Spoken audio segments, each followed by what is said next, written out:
There's something called presbycusis. No matter how fit you are, how good your lifestyle is, as we all age, our nerves are going to weaken, and we also have something called a hearing nerve. Just normal aging also causes hearing loss, and hearing loss is an invisible disability. It makes you very emotionally aloof. If you are already having a particular problem and then you also start losing your hearing, you start getting very lonely. As sad as it sounds, really young boys and girls who come to us, their parents are so scared if they happen to get hearing loss. They actually even directly talk about their marriage to me when the child is just 3 or 4. Who will get married to him or her if you can't hear? So it's got such a long and intense effect. But if you talk about types of hearing aids, a lot of people always think those big bulky things are hearing aids. So you have behind the ear hearing aids, and you have the small in the ear hearing aids, and you also have the smallest hearing aid called the IIC, which is invisible in the canal, which can't even be seen. Speech and language also have a little discrepancy, but the entire degree overall is speech language pathology.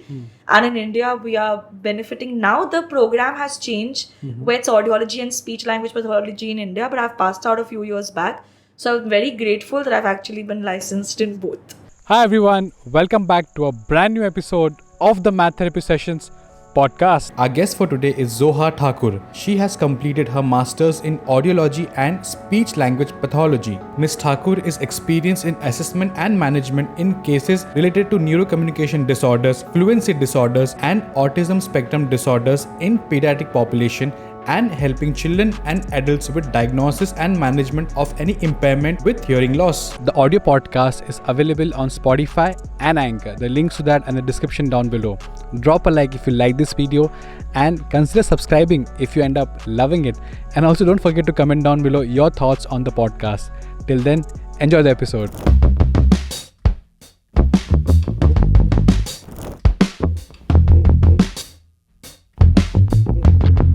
So I saw a lot of stories on Instagram on your page about, hearing aid and earbuds.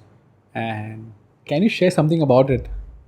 So I remember posting this story about, people have this image that whenever you talk about hearing aids, of course, nobody wants to have the stigma of wearing a hearing aid. But people always think it's supposed to be this big and bulky foreign object. Right. It's not like this at all. And we are in the world of miniaturization, another word you keep hearing whenever you come in the hearing aid industry. You can have something as discreet as your thumbnail. So I think that's what I posted about. So yes, the world has changed and everything is super digital and super discreet. So yeah.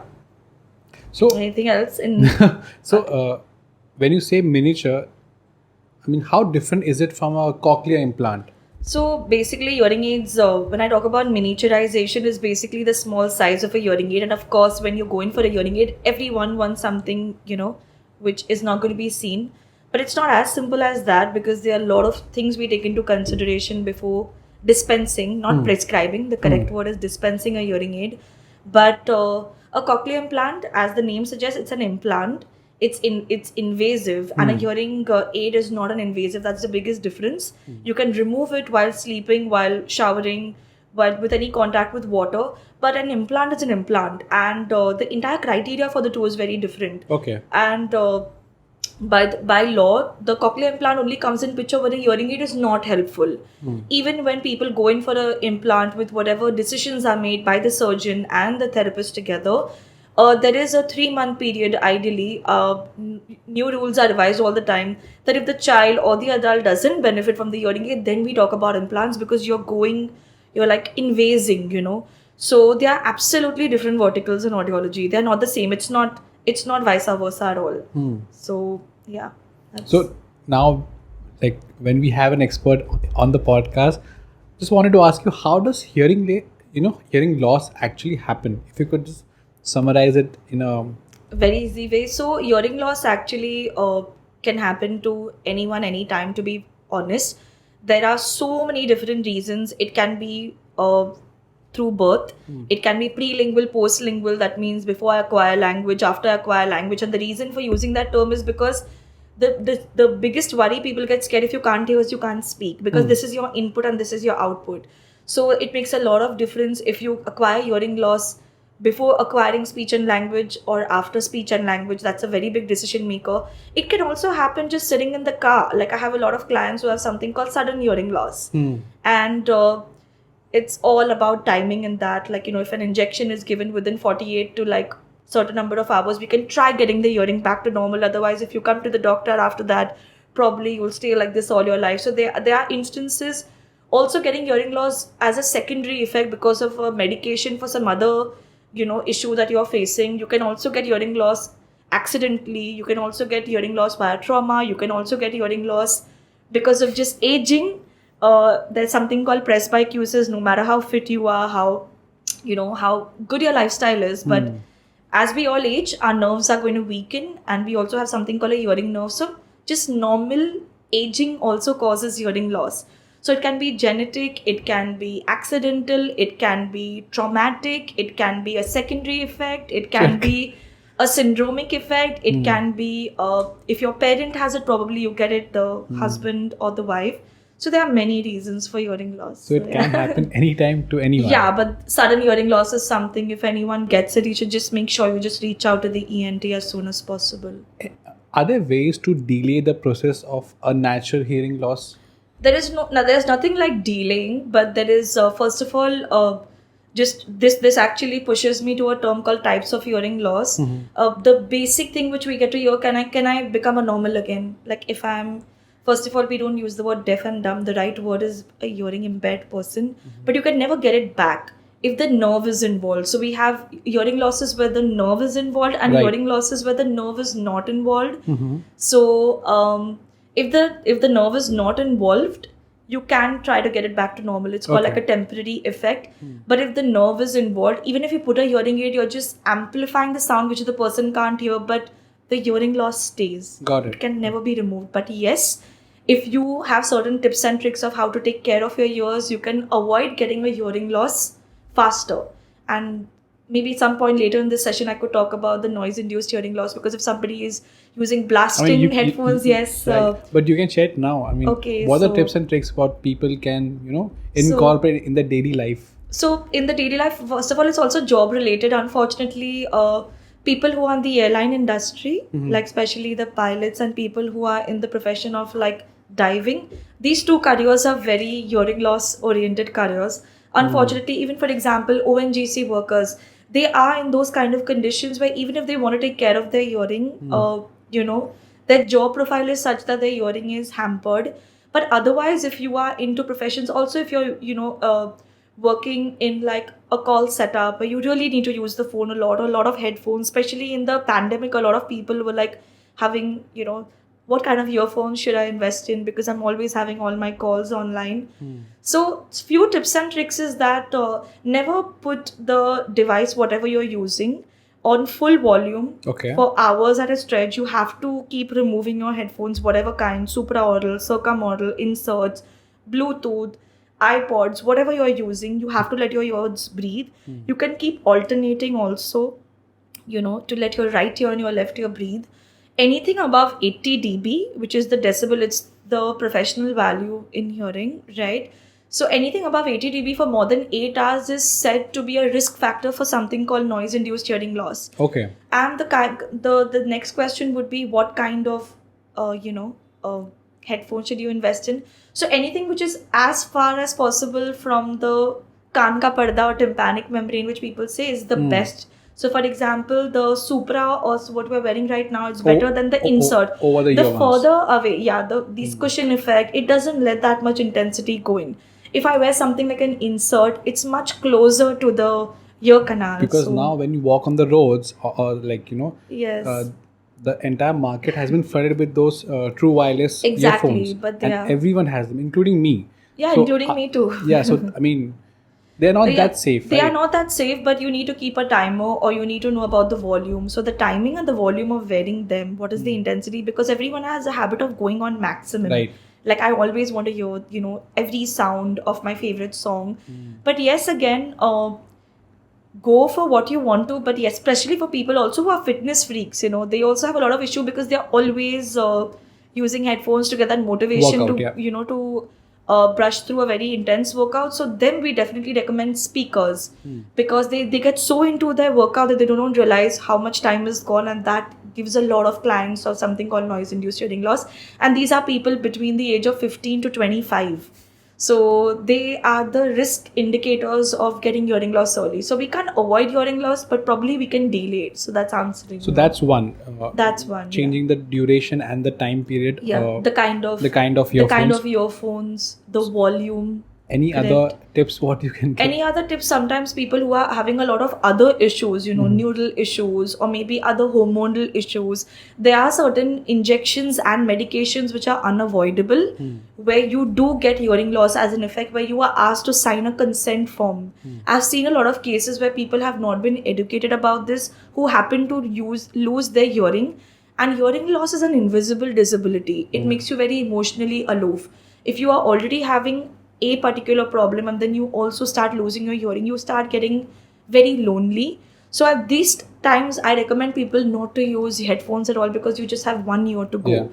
And as sad as it sounds, really, really young boys and girls who come to us, their parents are so scared if they happen to get hearing loss. They actually even directly talk about their marriage to me when the child is just 3 or 4, who will get married to him or her if you can't hear.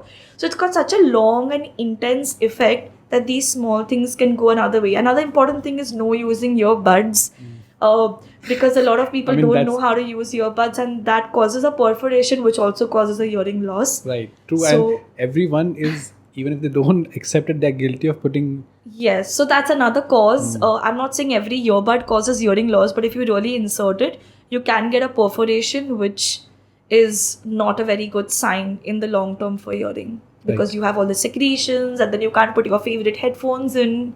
Then if water goes in, you can't swim for some time. There are so many pros and cons. Any medications which we can take on a daily, not a daily. It's not actually a medication, and to be very honest, I would like to clarify this as an audiologist. I'm not allowed to give medication because I'm not the right person. But yes, having good experience with an ENT, just to share, you are whenever you have any issue about the earwax, you can go to an ENT, and they usually talk about Soli wax, which is good enough to use. It's something which you can just put, probably every Sunday or every fortnight. And for people who have something called pseudominosis, where the earwax becomes really hard and, like a stone and it pains, you have to ultimately go to the ENT and you want to avoid the bleeding. So this particular drop just helps to soften it and ease it out. But again, the right person would be an ENT surgeon, but this is just out of experience. But make sure you go to the professional. Got it. No inserting, because actually when you insert, you're actually pushing it further in. Because the ear canal is not straight, it is S-shaped. So yeah, that's another way to prevent hearing loss. Traumatic injury. So when you talk about hearing aids, I'm sure there are many types of hearing aids. Absolutely. So how do you decide? Should they consult you first, or for example, if I experience a hearing loss, correct, should I go to an ENT first? Should I go to an audiologist first? Yeah, so there's a lot of confusion in this. That's a very good question actually. Sometimes we approach first, sometimes we approach last. Yes, mostly people go to the ENT. Now the kinds of hearing losses are different. And if more surgically involved, the audiologist comes later in the picture, post-surgery, like what do we do? We are in the rehab for cochlear implant or hearing aid. Sometimes we are also referred by the speech therapist, which is another domain of my field. Like the child is not talking. And the two main conditions when my baby is not talking, can he not hear or can he not pay attention? These are the two things. So either they are also referred to the, psychologist, psychiatrist and everything. Then they go, like, if everything is clear cognitively, then it's like, okay, this baby can't hear. Right. So either we come through the speech route, or we come through the surgical route, or we come through a special educator. So there are many ways, but ultimately they reach us because we are the rehab expert. But yes, if the hearing loss is surgery related, it will be the ENT surgeon and I work with them. But if it is the hearing aids, then the audiologist is your primary team member. But like, what are the different types of hearing aids in the market? If you could just give us a broad...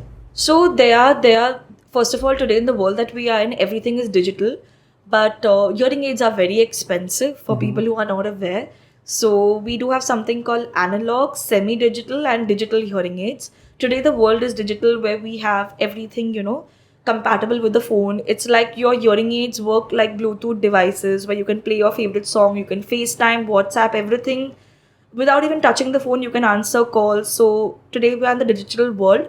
But if you talk about types of hearing aids, a lot of people always think those big bulky things are hearing aids. So you have behind the ear hearing aids, and you have the small in the ear hearing aids. Right. And you also have the smallest hearing aid called the IIC, which is invisible in the canal, which can't even be seen. Something like in it actually is black, so it looks like the ear canal, but it's actually inside. I wish I could carry it, but I could probably, share it over probably sometime in the future just to show the audience. But the next question would be then, why if something so small is there, why is everyone given the big one? It all depends on many factors. I can't just choose, that should I give him a big or small. One? Budget being one, the lifestyle of the patient, Okay. dexterity issues. What if somebody wants something really small but doesn't have fine motor skills, and who's going to open and close the hearing aid? There is also Understood. something new called rechargeable hearing aids where there's no battery anymore. It works like your mobile charger. Wow. Where you just charge it overnight and they work like how your phone works after charging. So we have rechargeable and non-rechargeable hearing aids. But the cost-benefit ratio, the lifestyle, how much hearing loss do you have? Always understand the smaller the hearing aid, the lesser the power it can give you. Right. So anyone who has more than 70%, I know I'm not supposed to, as a professional, talk in terms of percentage, but this is just for a generic audience. If somebody has more than 65 to 70% hearing loss, the small hearing aids, they don't work. Okay. If your hearing loss progresses in the future, then you might just come back to the audiologist and say that, why did you give this to me in the first place? So the bigger ones are given for more power. So the bigger, the better, if you have something more than 60 to 70%. So it's not just cosmetic, it's cosmetic, lifestyle, budget, audiogram, dexterity, age. Are you living alone to change the battery, or do you have somebody to take care of you? But your vision, do you wear specs? Can you fit Lot the of ear? factors, Yeah, right? so many things go into that. But would Yeah. you still recommend those big, gigantic ones? Actually, the gigantic don't look gigantic No, they anymore. don't. I mean, But yes, there are compare- certain audiences who will require that because they can not even hear like 80 to 90%. So they do require that much power. So if the patient will keep insisting that I want the smaller one, then I'd rather tell them not to buy anything and all and not waste money, because it's just like putting a foreign object which is not going to help them Okay. at all. So yes, there is a certain criteria still for those big bulky ones. And you were explaining me the difference between a speech therapist and a speech language pathologist. So basically it's all the same. Everyone Okay. calls it differently, but the correct terminology is audiologist and speech language pathologist. Okay. And when you major in speech and language, there are certain language disorders like aphasia, all which are more neural related. They have a language domain. Understood. Speech is more like your disfluencies. So speech and language also have a little discrepancy, but the entire degree overall is speech language pathology. And in India we are benefiting now. The program has changed where it's audiology and speech language pathology in India, but I've passed out a few years back, so I'm very grateful that I've actually been licensed in both. So how was your master's program? It was very interesting actually. It's been a journey, a long journey. But I loved what I do, and it didn't happen overnight, it took time. So what would you like to know about my journey? Why masters? Why did you choose to do masters? That's one. Okay. And then why masters in the particular field that you did in? Okay, so to be very honest, I was very confused at a point of time. What do I want to do my master's in? Because I equally love audiology and speech language pathology. Today we have the right to choose between one, but I was grateful that I had to do a master's in both. So I did a master's in both. So you got in both? Yes, but I have done my thesis in autism. I have inclination towards autism spectrum disorders, disfluencies, and I love vestibular audiology. I love people, I love being involved with people who have any vertigo issues and hearing aids. Like, this is more than cochlear implants, so this is my domain, and I love counseling. So yeah. So how was the entire experience doing masters in BVP? So actually the whole experience started from NIAR. I think I got the best of the best. NIAR gave me a strong foundation clinically because you have so much vast patient experience and you have a hospital set up with the Right. college. So that gives you a lot of hands-on. So I was blessed. And the point of actually going to BVP, I was again blessed because I got the best mentor I could ever ask for. She was actually from NIAR, but she lived in Pune, and I wanted her, and we had a chit system, I remember, and I got her, and I wanted autism, and I got it in that line. So sometimes you actually go to a particular college or this because you want to work and do your thesis under somebody, and I was really, really grateful and blessed. And I had heard a lot about BVP. It was emerging at that time. It's one of the best colleges today and even back then, and it's got brilliant infrastructure. I'm super proud to be from NIAR and BVP both, because I think these both have really made me what I am today. And of course, all the teachers. amazing experience. So how different was it doing, learning audiology as a master student and from a bachelor student? So honestly, in masters, you know what? There is, of course, you have a clinical, protocol to complete, but you're so involved in your data collection. Like we have MSc 1 and MSc 2. So in MSc 1, it's actually more like your data collection. And to be really honest, it's a rather funny story.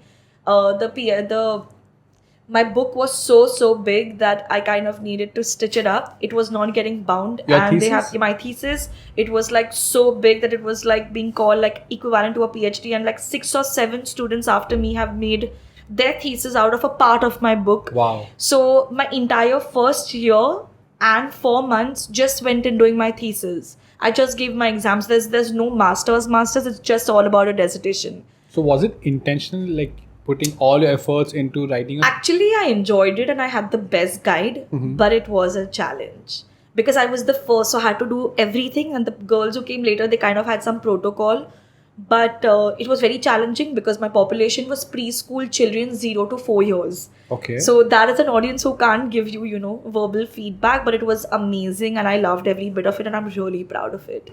But your master's is not like your undergrad. In undergrad, you're studying, you're giving exams. In master's, you have to multitask so much. First of all, you're doing 2 degrees, audiology, speech language. Unlike other countries abroad, they don't have both.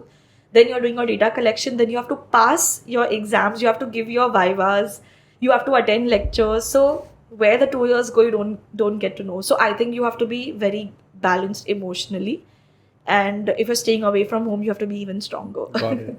Any one high point which you would like to share with us from your BVP days? High point, except your thesis. no, thesis wasn't just the whole journey. Thesis was like, I think, a whole journey. Apart from that one. I think I can't actually remember. Yeah, so high point definitely. I was in tears when I saw my name on the board. I think there was a breakdown point definitely, like, this is never ending. Oh my God, like, will I be able to cope up? It's tough. I'm away from family. Doesn't matter whether it's just Bombay, Pune or Mumbai, Canada, whatever it is. When you're out of your house, and you're new. Right. You're new to everything. You're new to living alone, everything. But then when I saw my name on the board after achieving what I wanted to achieve, that was the biggest high point. Every tear, every struggle, every bad night was worth it when I saw my name in the toppers list. I was like, oh my God, this is it. I can do anything to achieve more. So I think that was the highest point when you actually see it. Till you're told it doesn't sing, but when you see it and you're given a credit, it was the biggest thing when I got the ranking certificate. I don't think I felt any time better in my life. Any patient story you would like to share from your master's days? Yes, honestly, as I told you, this journey and this, I've always been passionate about this subject. A lot of people ask me, how did you get into this field? It's not very popular in India.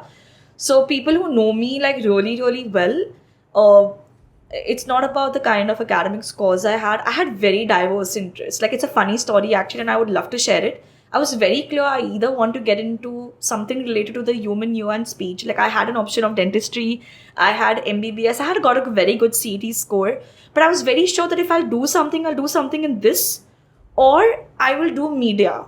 It's a funny story. And I remember my exam results came out only in October, and I also had applied for BMM. This is actually the true me, how I got into this line and how this all started. And I actually did BMM because I didn't want to waste that academic year. So I did 4 to 5 months of a lavish BMM fun life. From that life to this sort of, it was a total culture shock for me.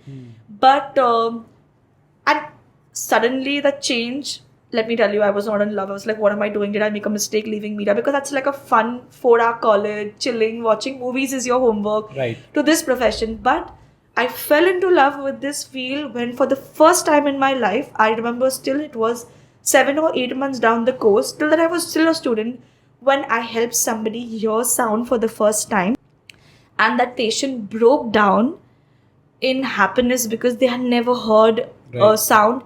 And I still remember I was really young, and the person just like blessed me. And that day and today, I have never looked back as an audiologist. I'm not the best. There's too much to learn. It's everyday learning. There's so much going on in my field. But that's the day I realized that this is what I want to do. And till today, how many ever hardships people keep saying, when you speak about your work, you're really passionate.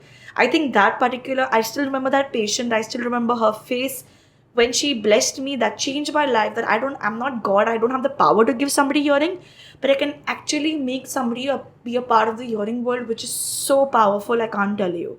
And then I saw that patient, I think for 7 years, because even after I passed out, I was in touch how they acquired speech and language, and I just understood the power of this profession. And then I was totally happy with my call of leaving media for good. The way you... So it took time. It was not overnight. I was confused. So yeah, that incident changed my life. I think that was even a bigger highlight than being a topper, because that helped me to be a topper. If I would never like this, I would have just left this course.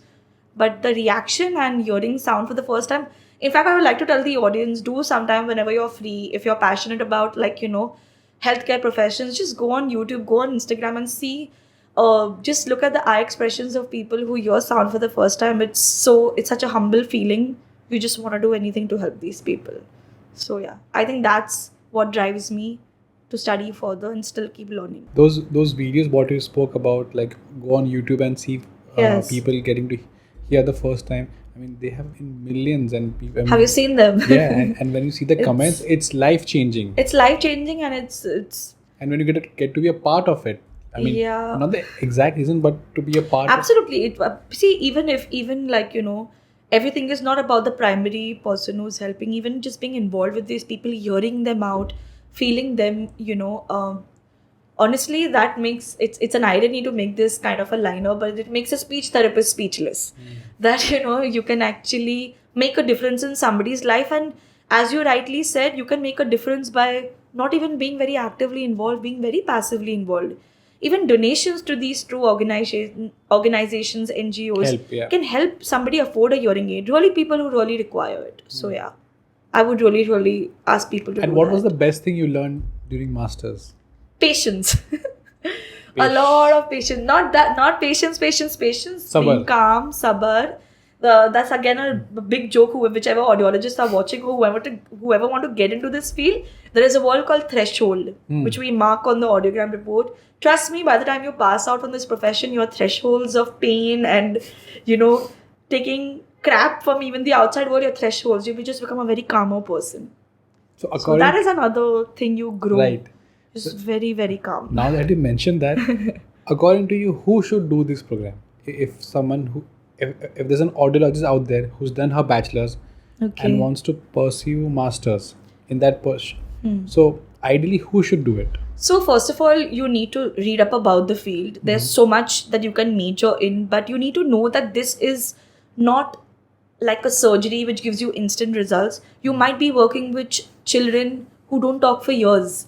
So you have to be so patient in this field. If you don't have that kind of personality, don't even think of coming in this line, because it's not meant for you. If you break down, you don't get results. And for 1 year, 2 years, the parents are putting the life of their child in your hands. So first of all, being patient. Secondly, you have to know that you have to study a lot. You have to be very updated. But yes, if you want to do anything to help people, if you love communication as a person, this is the field for you. So these are the kind of things. And of course, everything is not about being academically oriented. I think passion and having not sympathy, empathy for this kind. You have to understand these people. You cannot be somebody who is a very aggressive personality and work with a child who has syndromes. You have to have a calming nature, no matter what is going on in your life. So these are the soft skills that you need to have for this profession. Everything is not just numbers. And you have to be a hands-on person. I can be a gold medalist, but I'd be absolutely pathetic in front of the patient. You have to let the patient speak. So these are soft skills which even me, it's been quite a few years practicing being a student in this field. It happens over time. So allow yourself that. No results overnight, just like any other field. And is it necessary to do masters, or you can get? So honestly, from my experience, I would recommend definitely. I teach a lot of students, and I keep telling them that you should do your masters. It's not just for having that on your CV. It gives you so much more insight into the profession. It's a big learning. The way you start taking patients after masters, I think I totally matured in this field after my masters. Is what I feel. And you were mentioning, especially if you do masters in India, you get twin degree. Yeah, twin like so subjects? and now it's changed. Okay. As far as I know, now the course is diversified audiology and speech, but I've passed out a few years back. So I was actually, people got found that both. tougher because you have to study both actually, and now you're studying only one. But I'm Right. blessed because honestly, I was super confused, as I mentioned. I can touch patients of both fields, like take a speech patient as well as an audio, but I think now it's There are diversified. no restrictions now. Yeah, For you. Yeah, now not for me, but yeah, that's again being from India, so that's that's why it's called audiology and speech language pathology. Got it. But yeah, you can do a PhD in either or, like if you want to study Do you further. plan to? Honestly, I don't know as of now. There's too much going on, so yeah, maybe a few more courses, practical courses, but maybe honestly not thought about it. Maybe, Never but say- not immediately. Yeah, Not never say never never. say never. Yeah. And Never how say was never. your undergrad program in NAIR? Undergrad it was amazing. I think I was as I mentioned, NAIR is wonderful, very very difficult to get into NAIR, but luckily CET, if you score well, at least in my time, I think even the exam is called differently today. It's not called CET anymore, but we had CET, and I was very lucky to get in this college. Crazy hands-on and very very fulfilling experience. Your entire perspective changes. I mean, I changed as a person after this course. I just started understanding that no matter what you're going through in your own life, you have to be so grateful that you can actually hear and speak. We just take it for granted. I see people who cannot speak and hear day in and day out, and you just realize that whatever you're dealing with is nothing. These people can't be a part of the hearing world. So I'm really happy. I think NAIR changed my life, and I think it's a great option for anyone pursuing this course. I think it's the best college in Mumbai, and I love it, and I will totally always support getting graduated from NAIR. Any NAIR memory you would like to share with us? NAIR member, Be it teachers, your fellow students. of course, I still I do have a teacher who I really look up to. She was also my supervisor. Again, she was a major in assessment protocol, and she taught me the value. I remember I was very impatient at that point of time. I always wanted results faster. She was like my practical supervisor and guide as well. That, ma'am, I took this session. I'm not able to understand what this child has. And she taught me more than just jumping to the therapy. I was very naive and very young at that time. Give more importance to the assessment. You take one more session on assessment. So she was known as the assessment queen. And I never realized it then, but actually taking one more session to diagnose correctly makes your life so much easier afterwards. So I have 1000% credit for, again, my assessment skills only because of her. And I'm still, I'll always be her baby student forever. I still am in touch with her. And I still can go up to her, I don't know what to do with this patient. Can you help me? So yeah, she's the best. Any memories with your classmates or anything? Yeah, great memories with the classmates. I'm sure everyone's doing very well. I'm not really in touch with a lot of people from that college because everyone's any memory from college? Something memory from college. We've actually done a lot of masti also. We've done we had cultural events. We actually performed with different medical colleges at some dance event, and we won. Yeah, we won. I don't even know if the videos exist, but we won and we performed brilliantly. So we had a lot of fun, a lot of masti. A lot of festivals celebrated. So it was not just academics, it was like a family. And BVP was another experience. So I think you just need to bond, and you should love the group as well. And I think it all comes with time. So yeah, overall journey was great. A lot of learning, and I think learning positive, negative is very good, very healthy. It shouldn't be same. Also, you have topped a lot of your years. So how does that feel? Honestly, it's very humbling. But you need to remember that, again, even today, being an anchor or doing these global courses, there's no stopping to learning. You can't just say, oh, I topped this, so I know it all. Just the next day, there might be a word. I remember, before we just met for this episode, there's so many new things I got to know about my field when you were just asking about, different words. So there's always learning. I think you just need to know, coming into the medical or paramedical field, learning is ongoing. Right. There is no topping, not topping. There is no business, and you have to be a hands-on person. No matter how well you write in an exam or answer in a viva, you have to be open to learn. Right. You can learn from your juniors, you can learn from your patients, you can learn from somebody who's day one in this field. You have to be open to learning. So I don't think that topper ever, it just motivated me, definitely, that I do think I have I have that knack that I can do more. That way it motivated, but never like I know it all, never. No. I So, still have a lot to learn.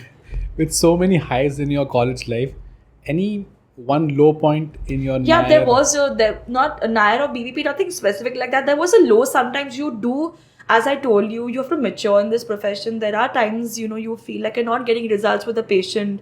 Especially there are certain syndromes, or there are like certain like there's something called cerebral palsy. Like you're very naive. You don't know. You're learning. This is a day in and day out learning. You have to take a patient.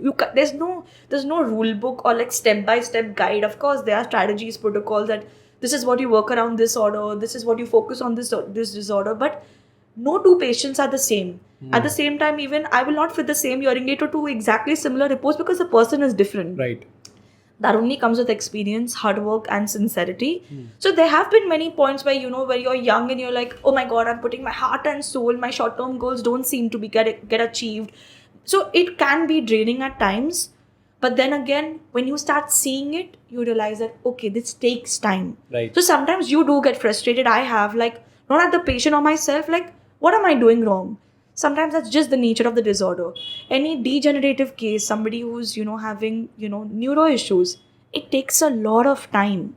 So that can be a low. It can be frustrating. You might, have a backlash on yourself like, I'm not good enough. I don't think I'm meant for this field. These people are paying for these sessions. It can lead to that. True. So that could be one of the lows. But I think it's very normal, and I think it's good to go through that. You start valuing yourself more.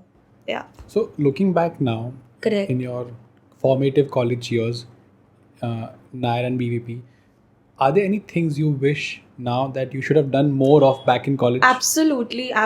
A lot of things actually. First of all, as I said, be more organized.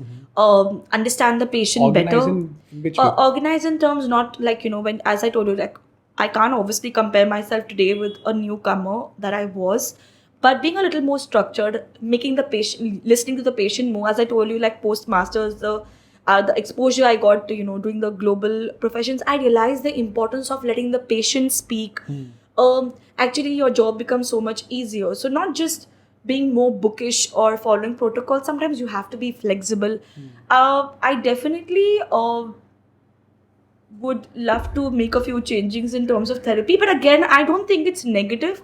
I'm happy I made those mistakes because that is why I remember to rectify them today. If Got everything it. was easy and perfect, I would be like, I know it all. So I'm very happy for every negative as well.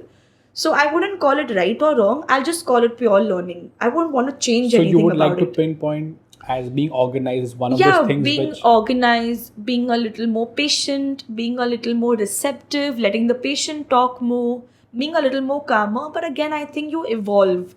I wouldn't want to change anything, but definitely today the way I take therapy. But I think confidence again comes with time. So yeah. Got it. Plus, I'm more well-read today. I wasn't that well-read earlier. It was just like exams, college, passing, but now it's So what- definitely So, more. like, what's your take? Should I mean becoming an audiologist now in 2022? Is it a viable option? How do you see it as a career option for someone who is in the 10th standard or 12th standard? See, Would it's you a, say- it's a what's your great, take? great career option, and of course you have to think about like lifelong. But you know what? When you get into this profession, you need to understand there are many branches to it. You can go into a corporate profile, you can go into a clinical profile, you can become a teacher, so you can be in an institution, and you will not be able to probably, you're very focused. I wasn't, like, I was confused. I didn't know where my, inclination is towards. I realized I'm really good in teaching. I'm a very good trainer. So actually, in my experience, I have a hospital set up, I have the private practice, I have the corporate, I have also a trainer. I chalked it out and then I realized where I stand. But yes, there are a lot of options. It's a great profession. But again, commercially, if there's a lot of money aspect to it. What do you see yourself as? You want to work under somebody? You want to work by yourself? That also takes a lot of, I think, answering in how much do you even earn financially. To be very, very honest and straightforward. Are you working under somebody or for yourself, just like any other business? But I didn't have that clarity. I got that with time. But yeah. But now, if for example, But as a profession, it's excellent. It's something I wouldn't want to do anything else in life. And is it saturated? Like, yeah, there are points. There are highs and lows, and I would also say this. It's nothing to do with age or experience or how many years I've been. There might be times when you're really fighting your own battles as a person because you have a life of your job, but you have to be strong enough to be okay to take care of somebody who's not okay, hearing wise, emotionally, or speech oriented. So you have to develop to separate and not get your work home or your home to work. That is something you need to be very, very stable. It comes with time. So yeah. you have also worked as a counselor. Yeah, So correct. how's that? I think half the job in any health domain is counseling. One is hearing the patient. I think you can actually help the patient 70 to 80% by just counseling and understanding them. Whatever technology you name today, hearing aids or speech therapy devices or cochlear implants, this is technology which is just going to keep getting better with time. So what differentiates one therapist from the other? It's your counseling, it's your empathy, True, it's that's understanding true. the patient. Otherwise, all of us read the same books. We all use the same hearing aid brands. There might be something like a value addition I'm doing or you're doing, which we need to learn from each other. So counseling is something which can keep getting polished.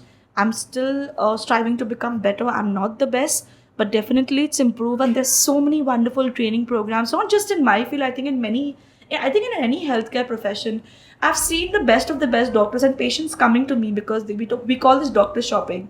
This person is very commercial. He didn't even look at my child or my daughter or my husband. Just spoke about, this is the hearing aid, this is the price, this is the number of channels. Versus the therapist who might be 5 years junior but looked at the patient, spoke to the patient, understood why the patient is come. So that differentiates. That's pure counseling. So counseling is your best friend, and if you're a good counselor, you're going to go very, very ahead in this field. If you're very poor in academics but brilliant in counseling, this profession is just a skill of counseling and words. Everything else is almost automatic. So yeah, that's why they call there certain fitters in the market. They can fit the hearing aid very well. So what makes me different from them is the way I look upon the case. So I think counseling is 80% of this field. Of course, you have to study too. and would you count content creation as a good counseling tool? It's not a counseling tool. Actually, it's a different vertical. Okay. But content creation definitely gives you more depth of the profession. When you are becoming a content creator, you have to be so sure of what you're writing or projecting that you end up learning a lot. You might read a book very differently than how you read it for your exam. Right. That's what happened with me. I started understanding the why and how of everything. Do you not like getting too content anal, creating? but I love it. Okay. I love it. I realized my creative side. I never thought I was a creative person ever. But after content creation, I also am actually a very, very good poet, which very few people know. And this entire... I'm a very good poet, and I've always been told to upload my poetry. It's very personal, but I found out my skill of poetry after I started doing content creation, that I can write. Are you gonna put it anytime soon? I have not put it. I have a personal diary, but just to let people know, Do you I have it right now with you? No, actually, I have Can you given it share to a one? company. I won't name the company because I'm not with them right now. But I remember there was a CEO sitting on the table, and I have a knack of, within seconds and minutes, I can rhyme anything. Okay? I can literally do that. You're like sitting Eminem here. of audiology. So I would rhyme anything to do with people who can't hear. And I was just humming a tune, and it actually got penned down on the logo of that company, and it's still in there because I had to sign and give it to that company, but it's got my name. So I realized my poetry skills or being a poet or whatever through content creation, and I'm very good at it. Do you have one poem with you now No. on your phone? No, not at all. But yeah, I can definitely put it out somewhere, but I've never published anything. It's personal, but I'm good at it. You should, So yeah, I should try. Yeah. You should try rapping. No, rapping and all, no, I can just pen out. Probably you can say it better than me. But yeah. So that's like a different vertical altogether. It's a different vertical people. But it can be merged, right? It can be merged. The concept, of this entire Zoom call and e-learning right now, post the pandemic, everyone has become very online oriented. I've been doing this since around 2015-16. I remember this when the first project came to me.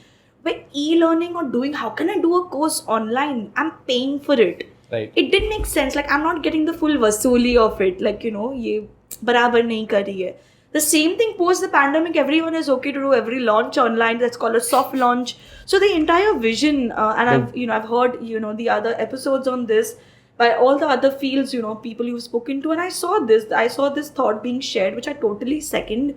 That now people are okay with online, but e-learning is a huge become profession. second nature. Yes, and in fact, abroad, this is actually a different field in audiology. There's something called marketing audiologist, which I read up. I don't know if it suffices as a field, where people just get paid for content creation. That's all they do. They write for websites, they write for newsletters, and that's how they make a lot of money. And if you're good in content creation, maybe you're not a person who likes to do hearing aids or be patient-centric. This is something you can choose. I don't know if it's booming in India, maybe now after the pandemic, but this is a career abroad. And I'm very happy to be a part of it. Super happy. Speaking about pandemic, how did the pandemic affect Oh my God. your work and your patients? So the pandemic was definitely a mess for me. There was a time I was not working at all because of having other things going on in life. Like I had a very different motive which didn't chalk out due to the pandemic, which hit everybody. But yes, when I started working in the pandemic, I realized, and especially, definitely we are nothing to do with treating COVID, but if you actually think about it right now, it was all nasal and oral, which actually comes under the ENT. We are not ENT surgeons, but our line comes in rehab under ENT. So Right. we were actually with those, people were scared, like to meet, or like, we faced things in our family as well. I saw everything. I was new, I was naive in the first, in the first wave, right? Yeah. So it was all new for me, but I do remember volunteering. Not like just as a healthcare profession, wherever I could. I was not working for quite some time, but I remember getting back into the field, the way people started looking at you in a session, pre and post pandemic. Oh my God, she must have met this patient, she went to the hospital, she using the same gloves or what, like, people started looking at us also differently. So we were scared. At that time the vaccinations and all were not out. There, true. But I saw people also going all out. I want to take a second to really thank the healthcare profession. No matter, everyone has their own opinion. I've seen it live with my own eyes. I've seen it happen in my family. People were going all out, and it was very humbling. We just realized that we are not even 1% and we should do all out. So I was just volunteering. Probably after the second or third wave, I started working, but it was a mess for me for quite some time. It affected everyone. Yeah, I think it affected everybody. Yeah. But yeah, that's when I enjoyed my e-learning because that was online. So that's the pandemic. E-learning has become a very important tool Yes, now. Absolutely. As you correctly said, it's second nature today, but it was not pre. Like when I saw people talking about it earlier, it was looked down upon. So that's good for you, right? Now, It's you don't great have to for condition me. them to. Yeah, like right now, everyone wants everything online because they thought they also think of all the pros, like they don't have to travel and come. So there's so much mindset change that I don't have to ask them anymore. It's already inbuilt. Will ask for it, like it saves their coming and going. These are very small things, but that's how people function. So the pandemic also did a lot of good. Yeah. I was going through a lot of your previous work, and I wanted to, and I saw as a counselor you have worked a lot extensively. Okay. So I wanted to ask, what are the good qualities a good counselor should imbibe? So again, that's a very interesting and tough question. Actually, it's more like a soft skill.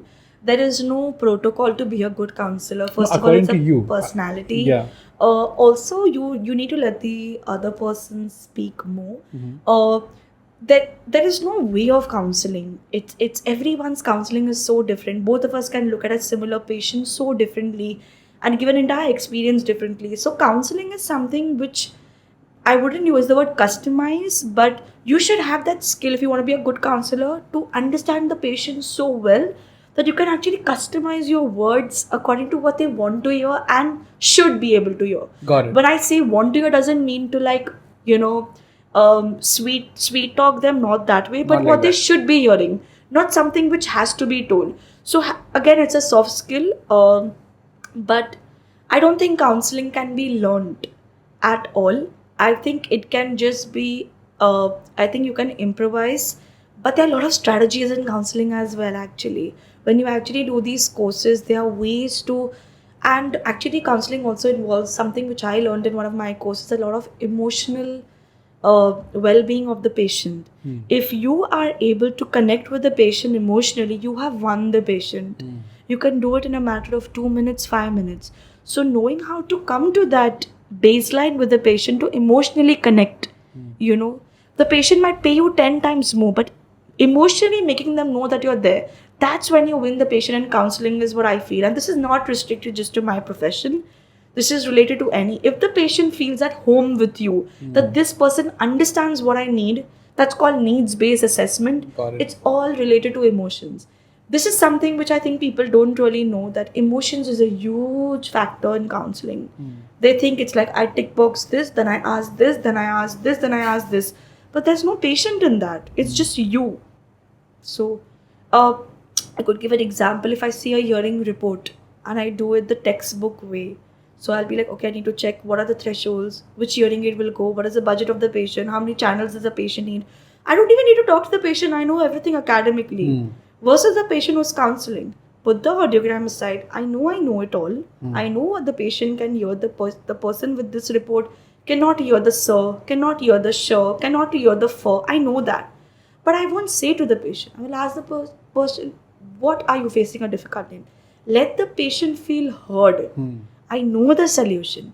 That's the difference. Both places you know the solution, but here the patient feels that they are hearing me. Right. Maybe in 10 clinics, nobody heard the patient and I'm doing the same thing. So that's a strategy of counseling as well. So they feel emotionally safe. And always remember, as I say, vision versus hearing. I'm not talking about hearing aids, but this is an invisible disability. And one negative thing in our country is like when you wear specs, people know you're wearing a chashma. Sometimes people don't realize if somebody can't hear well. So in India, people talk very loudly, including myself. We are built to talk loudly because of the kind of background noise in our country. The ambience, yeah. So till somebody is already like, maybe I'm talking in percentage again for the audience, like 20-30% is something called a moderate loss. They've already started accepting that they don't realize because we're talking loudly. I'm talking only at 70 dB. So even if you have 50% hearing loss, you're like, chal raha hai, kaam chal raha hai. Ek kaan se chal raha hai, dusre kaan se chal raha hai. That happens. I know so many people who cannot hear from their one ear and they're like, dusra kaam to chal raha hai. But like, again, if you go abroad, there's something called mild hearing loss because he talks softly. Talk softly, so you don't even know if you have a hearing problem. बराबर. Another thing is कि अगर 2 कान के लिए machine लेनी है कि मैं अभी एक लूँ और फिर 6 महीने के बाद दूसरा लूँ, क्या people say this very casually like they are buying bhaji pala. Literally they do this, which is very funny. They don't realize that this is a medical commodity. People have told you that? Absolutely. मैं एक कान का लेता हूँ and they'll bargain like they are buying vegetables. कि 10% discount, 20% discount. This is how they talk. I have only seen sessions with discounts and nothing else. मेरी friend के पास छोटा है तो आप मुझे बड़ा क्यों दे रहे हो, like these kind of comments, like it's not even seen medically. It's seen like one phone, you know how you go and buy an Oppo versus a Vivo versus a Samsung. It's like, okay, ये वाला कि ये वाला. It's literally like that. It's more fancy. It is a necessity, not a commodity. But why do you think? Because there is no awareness. Exactly. There's lack of awareness. People don't treat it medically. Half the patients, they buy it and they just keep it in their drawer. Half the patients just look at the cosmetic appearance. Half the patients say it doesn't come under medical insurance. I don't want to pay much. How can this be worth? I've seen people coming with the best of best watches to the clinic, coming with the best of the best phones. But the moment they come to the price of the hearing, it is like, itna mehenga. Tomorrow, I'm not comparing myself to a cardiologist, but this is the way I was counseled, like how to talk and quote something which should be worth in lakhs. If somebody is going for a surgery and somebody requires a particular stent, you're not going to tell, give me 2 lakh versus 5 lakh versus 1 lakh for my heart. If the professional is telling you deserve this, of course somebody should not overprice things. If the person is genuine and say this is worth so many thousands, you should respect that. Why is that credit not given to us is something what we still hear. It's like, it's really sad. It's seen like a commodity. It's not a commodity. It's a medical device. Don't you think it's also due to Bollywood and cinema? I mean, when we see movies and when we see people who cannot hear, they have this large. So people make fun of them. Yes, absolutely. There's a lot of backlash because of certain movies. There's also a lot of credit given to certain movies. Like, I'm sorry to use this word, but this is the name of the movie. There was a movie Kamine of Shahid Kapoor, which actually got a lot of light on disfluencies. The surfer, how he was, talking in the promo, and that's where Hrithik Roshan came and accepted that he was a child who had disfluencies, and where he got his therapy from, and there was so many therapy. So it actually worked for that institute that he's been treated by somebody. So there was also a lot of. There have been movies which have promoted it. There was something like Barfi, which also gave certain light to my profession. So there have been positives and negatives. But yes, sometimes it's really, really sad when people, I have seen, I don't want to name movies and images, कि इसको सुनने नहीं आता, इसको conversation से avoid करो. Yeah, These things make the audience feel कि if somebody cannot hear, they are not a part, they are not important in decision making. No, there's a particular stereotyping happening. It's a stigma. Where उसने इतना बड़ा कान का ये पहना है. Exactly, and then they are putting the bio. So I've not seen movies where people talk about all this invisible. So yes, and actually life is easier today because Bluetooth is there, so people are okay with wearing a hearing aid because it looks like Bluetooth.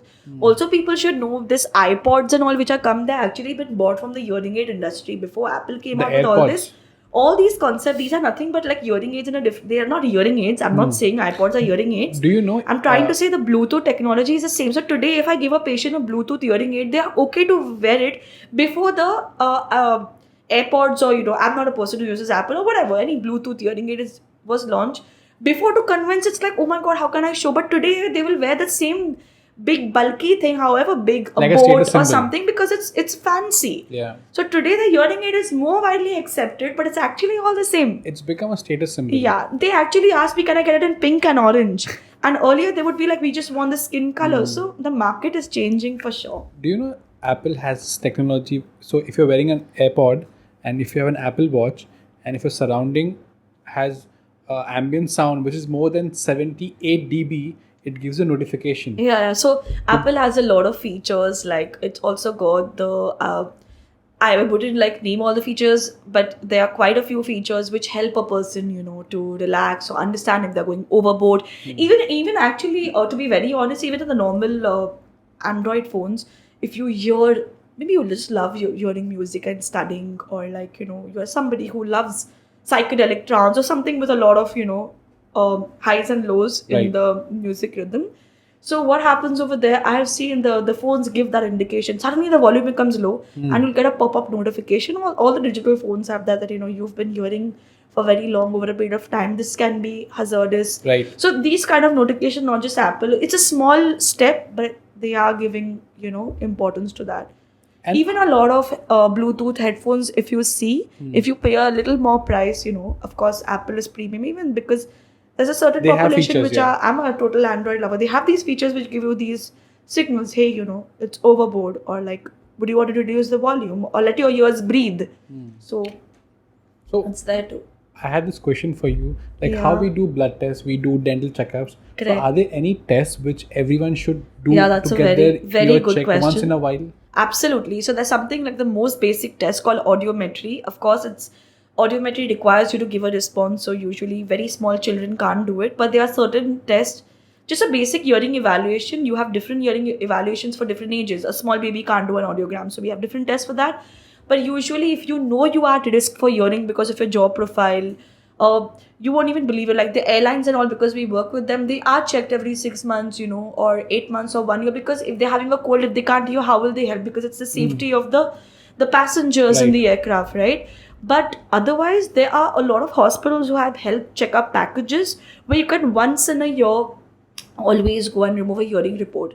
Especially above 30, when you're pregnant and all, there are a lot of these hearing disorders sometimes which come up. I'm not saying they are related to pregnancy, but it's very good, especially after even your first baby, and even to monitor the child's hearing, especially if there is something going wrong with the child is, they say totla. I'm using this word. It is a very inappropriate word for the public to understand. That's called misarticulations. Understand these are signs that maybe the child is not hearing the sound correctly. So this is when I would say 6 months, but otherwise a year is enough. So just get a hearing test and it's not invasive. It's a 10-minute or 15-minute test. That's 5 minutes if you are cooperative. And do you know, even for babies, this is for the young mamas over there, within 3 days itself, you can actually do a quick, not even few seconds, test called OAE. It is autoacoustic emission, which is done right when the child is born within 72 hours. Like, between 2 to 3 days. I used to do it I was in Leelavati. I hope I can say that here. So you could do that, and you come to know if the child is just passing or failing. It's a screening. Okay. So there are tests even from when the child is born. So you don't have to wait for the child to abhi bol raha hai, nahi bol raha hai uske upar. But that is when the role of families come into picture, Absolutely. right? Yes. And it's very vital. I've seen families where they know the kid or someone in the family has a persisting audio issue, but still they choose to Yes, neglect so it. this is a very good point you've brought up. A lot of patients who come, something called the critical period in speech therapy and audiology, and I think in any profession where your brain is it's called plasticity, where they always say a child can learn languages faster than an adult because their brain is still you can sing so much more. So they say it's 0 to 3 years, some say it's 0 to 4 years. So when a patient comes at that time, it's so much easier to do the hearing intervention, and they can talk and we can mainstream them like just normal speaking children. But what happens is they come so late to us and they go to their normal doctors. They're like, abhi bacha chota hai, thoda bada hone to fir bolenga. It's not like that. I want everyone to know there are speech and language milestone checklists right from when the baby is born. They should be at this month cooing. Doesn't mean 4-month cooing or 4-month head turn means that, but there's a probable age. But you can just, I've done it with my own sisters, my own family, where you can actually just checklist it. And if they say that for 6 months after that age, if the person is not responding, go to the concerned professional. Let it be a special educator, let it be a psychologist, whoever. Another thing, when the baby is not listening to his name, there are only two main reasons. Either the baby is having an attention issue or a hearing issue. That's another sign. But a lot of children come after the age, especially to me after 6 or 7, where it's very difficult. They are already bullied, they are already left out. Especially they have a sibling who's super smart and they are not catching up. There's a lot of inferiority complex. The parents have no knowledge. They keep comparing. ये तो 2 साल में बोलने लगा, ये 1 साल में बोलने लगा, ये 1 साल में चलने लगा. Also, when the person does not have the motor milestones, it is an indication your speech may be delayed. I'm not saying always. Like there's a delay in your walking and all, that's a lot of indications. So you can go to your pediatrician and keep taking all these checklists, and as a mommy or a daddy, monitor, is my baby fine? Doesn't have to be on the spot, but in the range of that. But please don't, if your child is not talking or speaking, and if you as a parent feel, do not go to a doctor who's saying bachche ko thoda aur bada hone do, because that makes things very difficult for the baby. There's school, education, therapy, and trust me, the more delay, the more intervention, and the costlier. And that's a very Indian thing you told when parents compare their one kid to another kid. Absolutely. And I have seen a lot of babies who really have autism, who have conditions which take so much strength for the parent to accept. Also, we need to understand it's not easy for the parent to suddenly, just because I'm from this field and I see people in this every day. I have seen this in my family. I've seen this, very closely. It is not an easy thing to accept at all, just because I am been in this profession seeing people with fluency and autism. If I was a mommy, it's a difficult thing to accept that maybe my baby is like that for whatever reason the baby is. And then especially when you have another child who's super intelligent. And I have seen families where parents are not very empathetic, and comparisons. They'll make them stand. Please stop doing this to your children, that make a relative stand and a poetry bolo and be behind them. If the baby is not okay, let them breathe. So this is something I see people in India very pushy. Let them be. And especially if there's a difference, it's okay. Every child has their journey.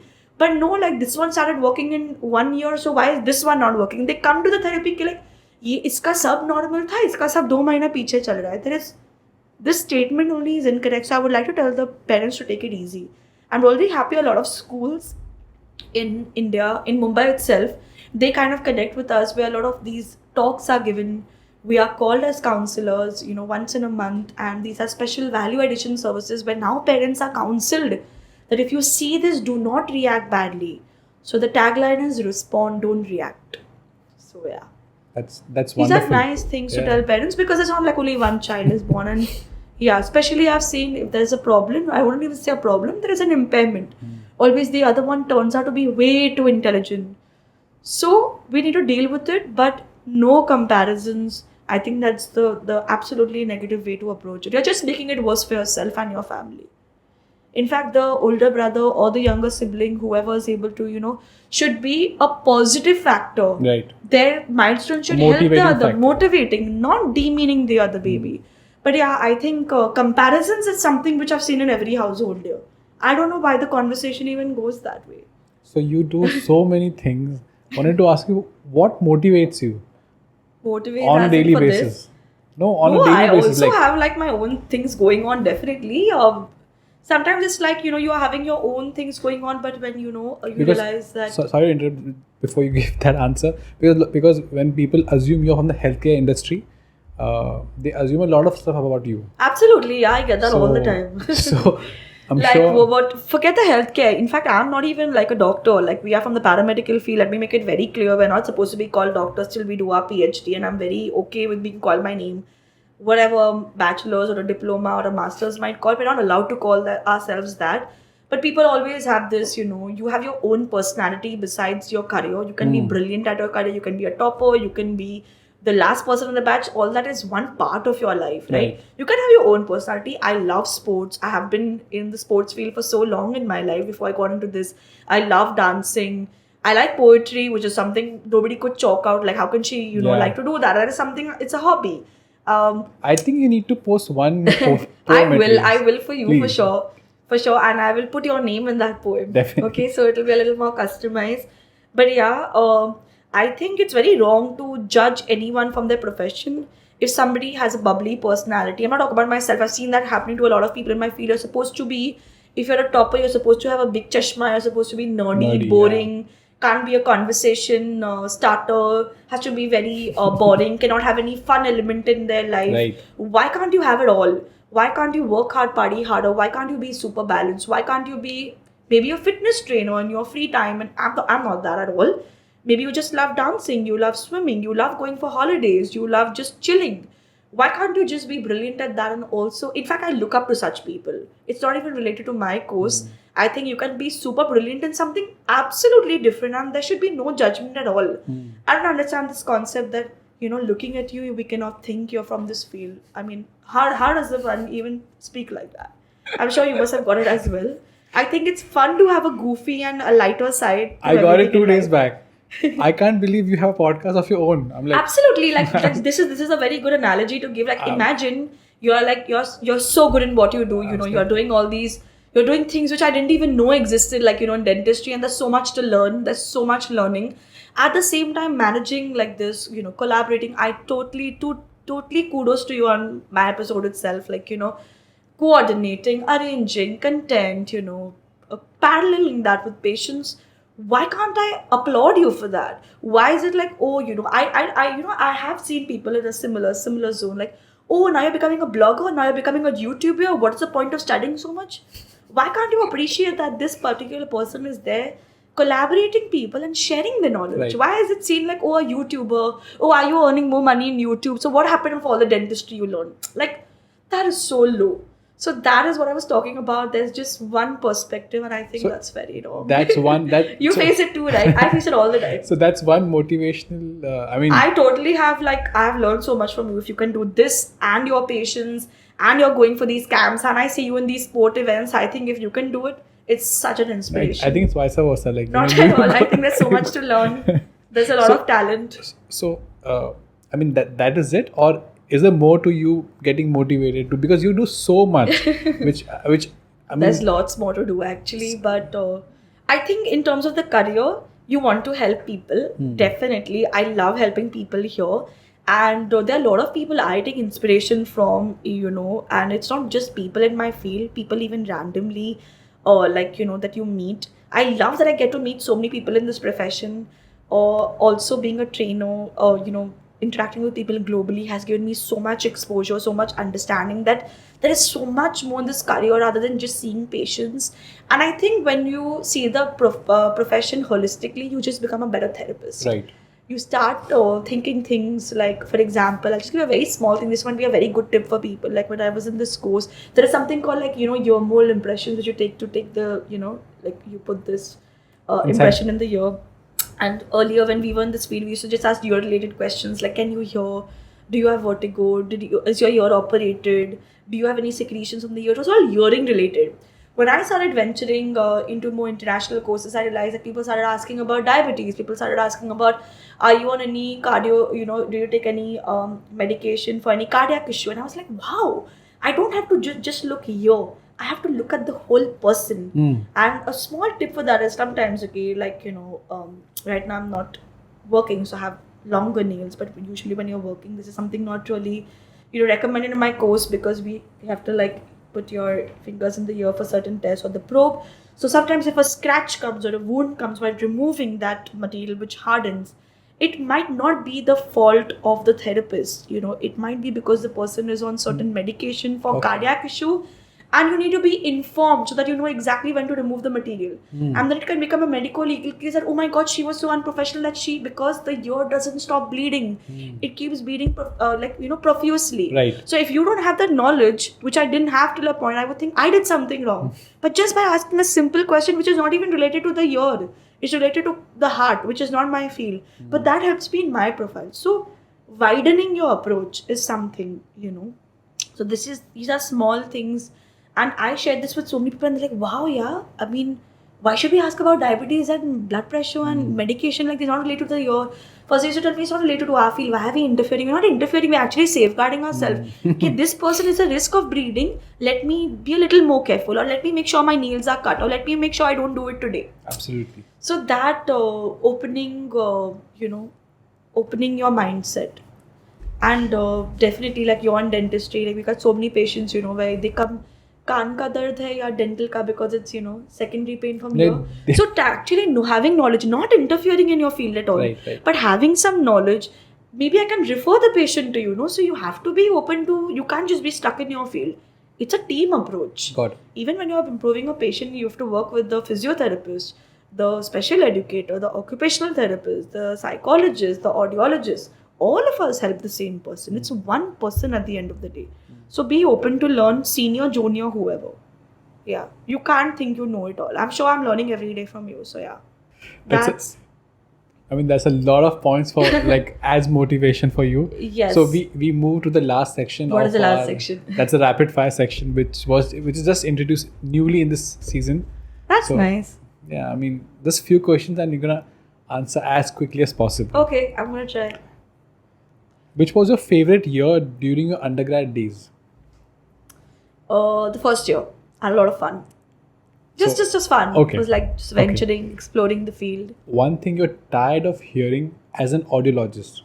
As an audiologist, that what am I tired? Honestly, Something more which comes from your family, like often or something like that. I mean, sometimes, honestly, I can't think of it right now. But sometimes, when you are only hearing your music on a loud volume, and then you get to hear that, what are you doing? Until like that can sometimes, like, that is like, okay, I have to be careful. Like, so but sometimes when you genuinely can't hear, which is very normal, sometimes you just, your just thought process, acha, you only can't hear. It's not the best thing to hear. You get scared. This is my bread and butter. I better be able to hear. It's funny. It's cute. Hearing your own voices. Hearing your own voice, yeah. Sometimes, yeah, but it's normal. But it's fun. Okay. One place you wish to travel to in the future? Where do I want to go in the future? As of now, right now, Greece. Okay, Greece. Greece is on my mind. Any particular reason why? That will come with time. With time, people shall know. Okay. Your favorite restaurant?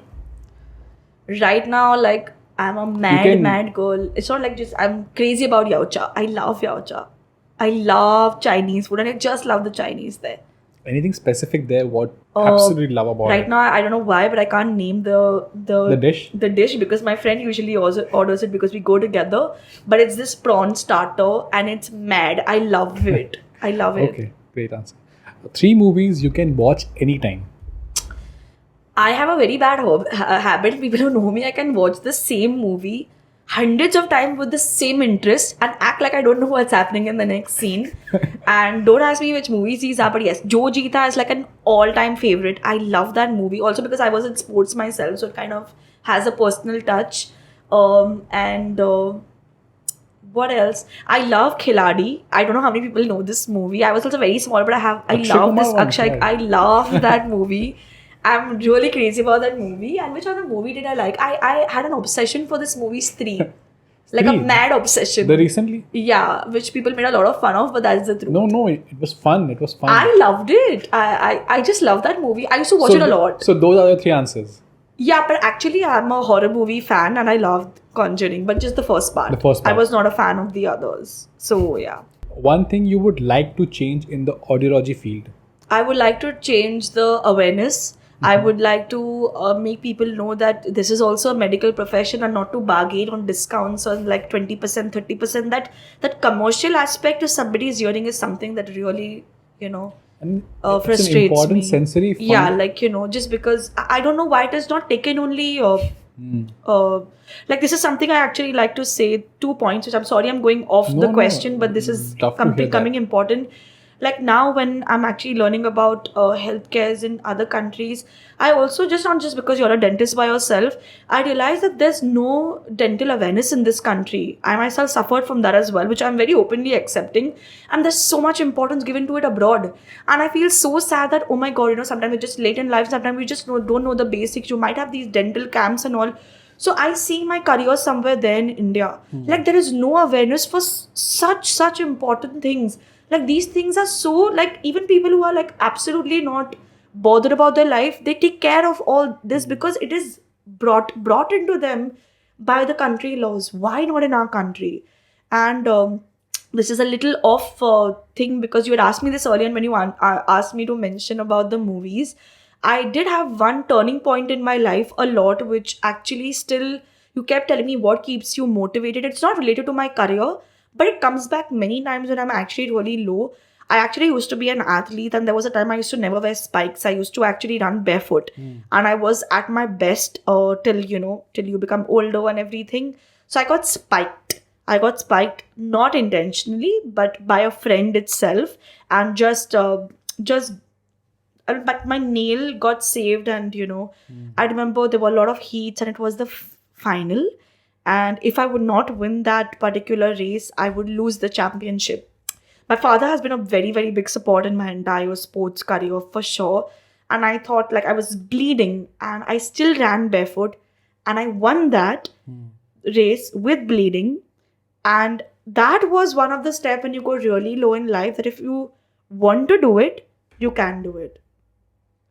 There'll be a lot of things coming in the way. I could have just said, I'm bleeding, let's go. But I didn't do it. He told me that. He told me, I know you can win this.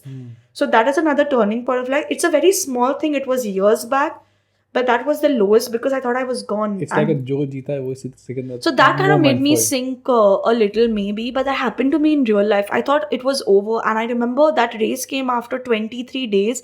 And there was Rosa and everything. I used to do everything like with the heat. I was like, I did so much and this happened to me. And it happened like 10 minutes before. They just delayed the race by I think 7 or 8 minutes. But the worst to the worst can get the best. Like my worst day became my most motivational day.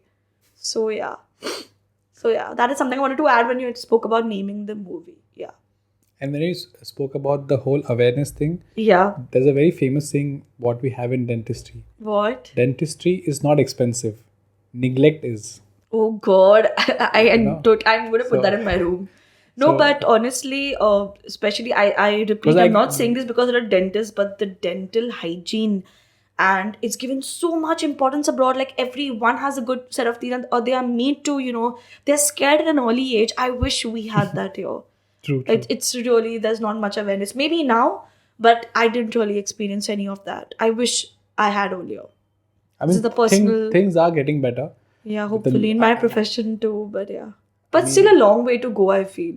And because I see the whole world market, The market. and India right now has the best electric toothbrush market in the world. But sorry to interrupt. Maybe it has the best technology, but the inbuilt fear of taking Right. care, that doesn't come. I can have the best hearing aid, but why should I convince you? You should want to buy it, right? Right. So this entire dynamics is very different in different I think it's countries. very simple. We have 32 teeth, so it's by nature. So even if you lose one teeth or like one tooth, it's fine. Like we have two eyes. Even if one eye goes for a toss or something happens, we rush to the opthal, right? But imagine if we had only two tooth. Like That's a very, two teeth. very interesting So thought. I've we never would, thought about it would like that. actually take good care of it. That's a good point. But just because we have 32 teeth, we know, like, In fact, even if 1 year you can't hear and you have a unilateral hearing loss and you can hear from one, you still can't get the same benefit, 2 years, what God has given. True. So, you're right. Neglect is all that I can say at this point, because sometimes hearing loss is really unavoidable. But I'm talking for those who carelessly develop hearing loss. Like, I had developed this term, I remember, in a poster called iPod dict. People who are addicted to Oh. hearing, because I presented a paper on noise-induced hearing loss. So I kept my speech started with "Who all you are iPod dicks," like addicted to an iPod, like blasting, and it was supposed to be very cool. And now we have all these bloggers, and I was very late when I started approaching Instagram. And people have this thing that if you're a trainer, you need to look cool with these fancy headphones. There's no relation. Let me tell you, you can be a pro fitness trainer even with a speaker, but you look cooler. You look cooler in your videos. You're just conditioned like that. Yeah, the but society is like the a society is, but what happens? We come in the picture when the person starts getting the loss. Right. Then it's irreversible. Let me please tell you, noise-induced hearing loss is irreversible, which means you can never get it back to normal. And it happens You can just such a young age. You can just maintain. You can the level. maintain, you can keep your ears healthy, like, no earbuds, or just going for a ENT checkup, just getting an audiogram done once a year. If you know you're prone to getting a lot of cold and cough, taking certain medication, putting certain drops, consulting the professional. There's so many things. If you know you have some ongoing issues, always ask if the injection will have an impact on your ear. Make sure in a music, if you have to go for a function, you don't go and stand right next to the speaker.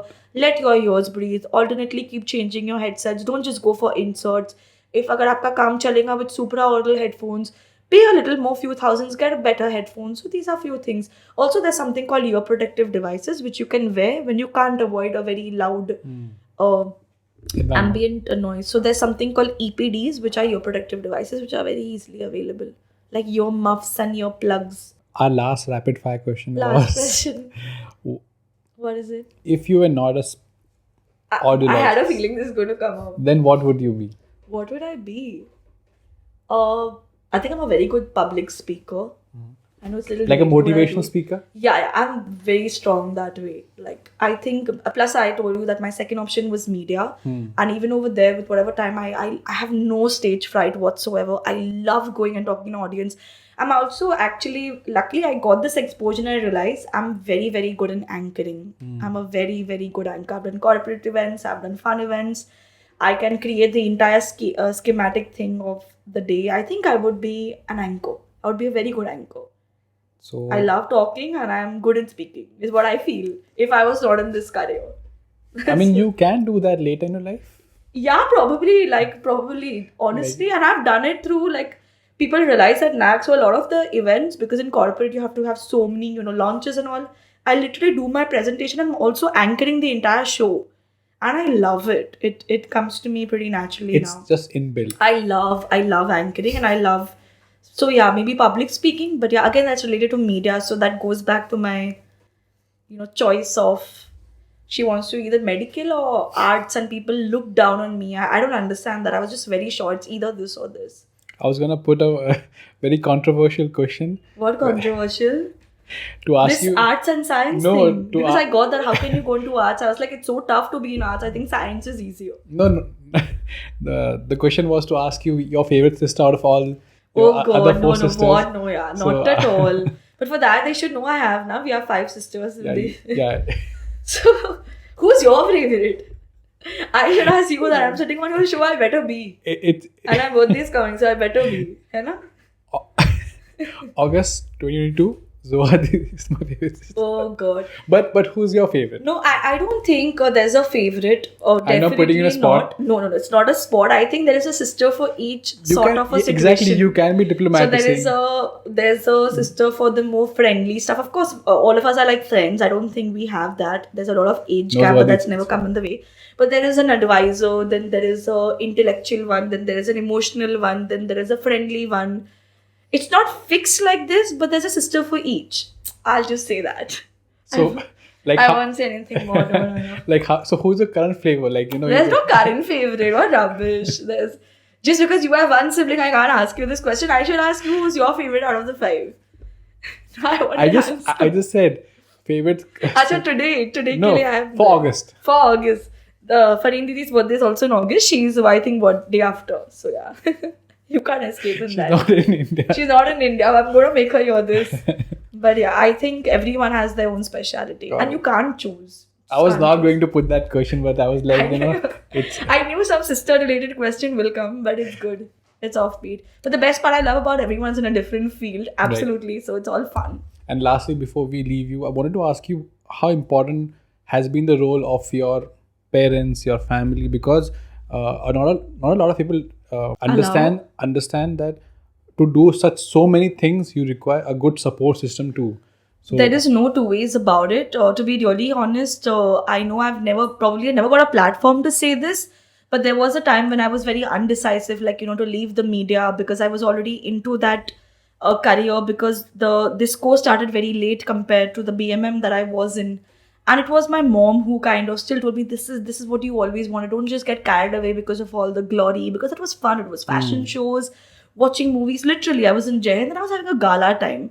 So first of all, without her, I remember her still, she went and wrote this letter to the person that, now Zohaa is getting a little, probably, not a letter, she just knew that this was my number one baby. I was offbeat.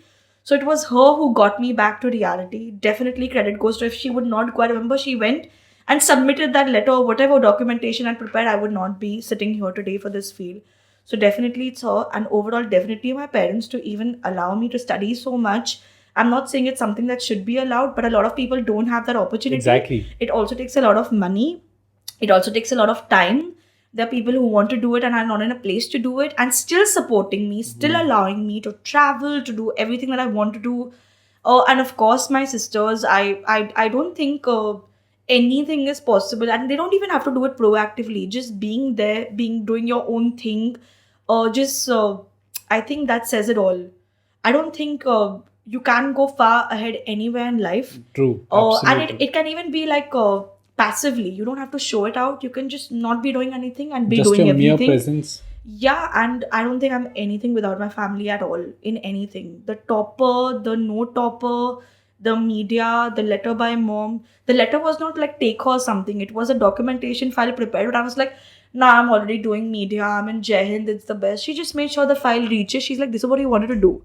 So each and everything, my sisters, every time I go and do any presentation, the courage that comes from, the 4 of them, maybe a message, all the best, Zoe, kill it, Zoe, it's fab, you spoke in such a wide audience, it's the best. It's better than a gold medal or a name on the board. Absolutely. So nobody replaces parents and sisters at all. Nothing. That's about it. Thank you so much. Yeah. I hope this is one of the best episodes. I want to watch all the others. I'm going to watch them. I hope it's one of your best No, it's just nice. On a and platform. Thank you. Actually, I wanted to say thank you. I hope it's still getting recorded. Thank you, because I want to take this moment because I know it is. Of course. Like everyone knows, Arib, it is multitasking. He keeps showing that, right now I'm in the sea, that I'm multitasking. This is just a matter of time. We're all doing it for our personal benefit, but, coordinating with people, collaborating, plus minuses, patience, etc. And at the same time, the benefit for us is that we get to also show our personality of what we just do or what people judge and perceive. This is not some episode to show what we just are, but even just letting us speak and feel free.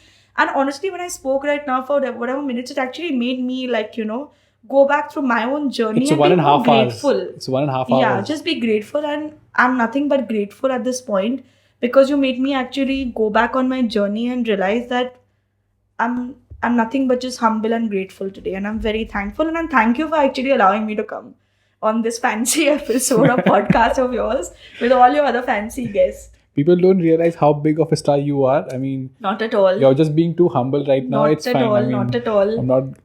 I'll be posting down all the links. Oh God, of your, no, absolutely not. But thank you for giving me this chance. No, thank you. I really appreciate it. And it was fun. And you've come from far. Let it be. Let that be. Okay. So thank you for taking out time. It was great having you on this podcast. hopefully we'll again have you on it soon. Definitely, whenever I can, definitely. Because there are so many more topics which we could go in depth, but I mean, Maybe we could keep vestibular for next time. yes, right? we just scratched the surface, and it was, I mean, I hope it's informative. yeah, and very informative to know a lot of informative, things yes. which we could share with our counterparts. Absolutely. And Even through if this- somebody could just, have something positive to take, I'll just feel that I did what I'm here to do. Absolutely. So thank you Thank so you much. once again. Thank you. Okay. See you soon. Thank you. Done. How was it? I'm fine. I just hope I look okay. It was fun, very nice. We spoke for 100